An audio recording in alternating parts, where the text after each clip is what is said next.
These are some examples of body gripping traps, which are legal traps used by trappers. A variety of different sizes. We've got three sizes here.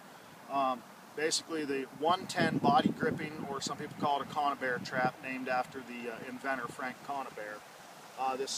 This size here would be used to trap mink and muskrat. This is a 220 body gripping trap. This size would be used to catch raccoons and fishers. And then a larger 330 body gripping trap, which is the predominant trap used to catch beavers. There are some regulation differences. Any of the body gripping traps can only be used in wetlands. And this size, 8 inches and below, can be placed anywhere in those wetlands, above water or below water. Anything greater than 8 inches, which would include this large 330, has to be partially submerged in the waterway. And that's why they're, again, primarily used for beavers. Okay, what I'm going to show you here are these body gripping traps and how they work.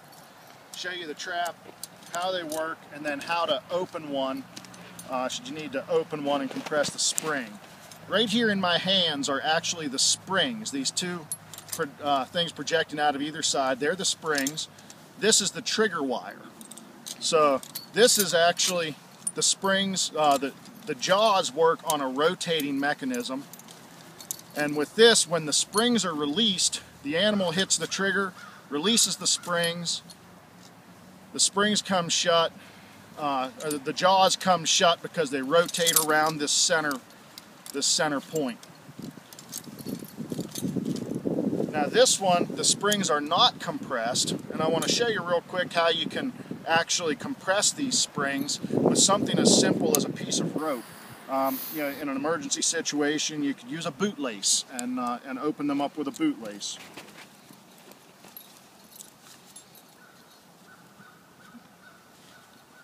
In order to do that, basically, we're going to hold the springs out. I've got a piece of rope. I'm going to feed this piece of rope up through the bottom eye of the spring, up through the second eye of the same spring.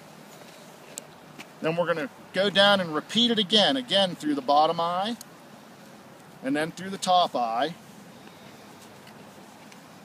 And then I'm going to stand up, put my foot on the rope so that the rope is held in place, and then I give one quick pull, and I can put this safety catch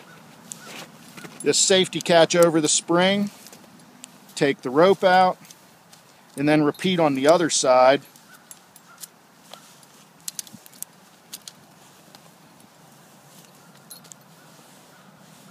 We'll repeat on this side. Now, of course, the smaller traps, those 110s that I showed you earlier, of course, they can be done with the bare hand by most people. These traps, some people may be able to open them with their bare hands. Other people may need to use a rope like that. And once you've got both jaws open, then of course they rotate and release whatever's in there. These are, of course, designed to be kill traps. They're actually very humane in that way. They provide a quick death to the target species, and the size of the trap dictates what species they're using it for. Trappers like to use the appropriate size trap for the appropriate size animal. This is a typical set of how you'd find one of these body gripping traps being used out in the woods. Again, all body gripping traps they're confined to use in wetlands, and this is a common type set in a stream where somebody might expect a raccoon to go through this tunnel here, through this culvert, and they'll catch it right here.